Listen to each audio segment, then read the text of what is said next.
साधारण मे महिन्यापासून कोल्हापूर जिल्ह्याच्या सीमावर्ती भागामध्ये राधानगरी, मुरगुड, गडहिंग्लज, आजरा, चंदगड या भागामध्ये दिवसा घरफोडीचं प्रमाण वाढलेलं होतं।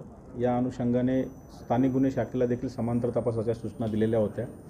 या गुन्ह्यांचा तपास करत असताना स्थानिक गुन्हे शाखेच्या टीमला एक आरोपी हा दिवसा घरफोडी करणारा कर्नाटकातून येऊन घरफोडी करतो आणि मुरगुड या ठिकाणी सदर जो मुद्देमाल आहे त्याची विक्री करण्यासाठी येणार आहे अशी माहिती मिळाल्यानंतर सदर पथकाने या आरोपीला ताब्यात घेऊन त्याच्याकडे विचारपूस केली असता मे महिन्यामध्ये कोडोली पोलीस स्टेशन या ठिकाणी जो दिवसा घरफोडीचा गुन्हा दाखल होता त्याची कबुली घरफोडी केल्याची त्यांनी दिली।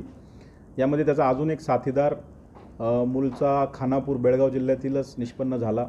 तो देखील एका दुसऱ्या गुन्ह्यामध्ये बेळगाव पोलिसांनी अटक केलेला होता। त्याचा देखील ताबा स्थानिक गुन्हे शाखेतर्फे घेण्यात आला आणि या दोघांकडे सखोल तपास केला असता कोल्हापूर जिल्ह्यातील 12 घरफोडीचे गुन्हे, इस्लामपूर पोलीस स्टेशन हद्दीतील एक घरफोडीचा गुन्हा आणि सातारा जिल्ह्यातील एक मोटरसायकल चोरीचा गुन्हा असे 14 गुन्हे उघडकीस आलेले आहेत।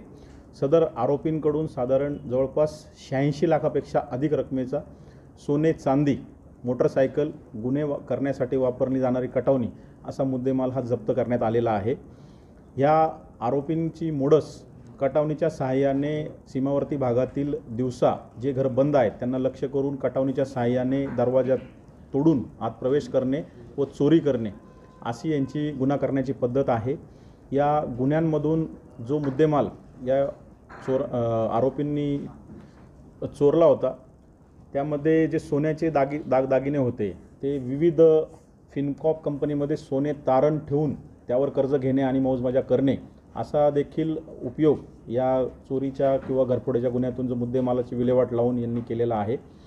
यामध्ये जवळपास 1 किलो 200 ग्रॅम सोन्याचे दागिने, 1 किलो 400 ग्रॅम चांदी, त्याचबरोबर एक मोटरसायकल असा मुद्देमाल हस्तगत केलेला आहे। अजूनही 200 ग्रॅम सोनं हे हस्तगत करणं बाकी आहे आणि या संपूर्ण 12 गुन्ह्यांचा आता सखोल तपास हे संबंधित पोलीस स्टेशन आणि स्थानिक गुन्हे शाखा करते।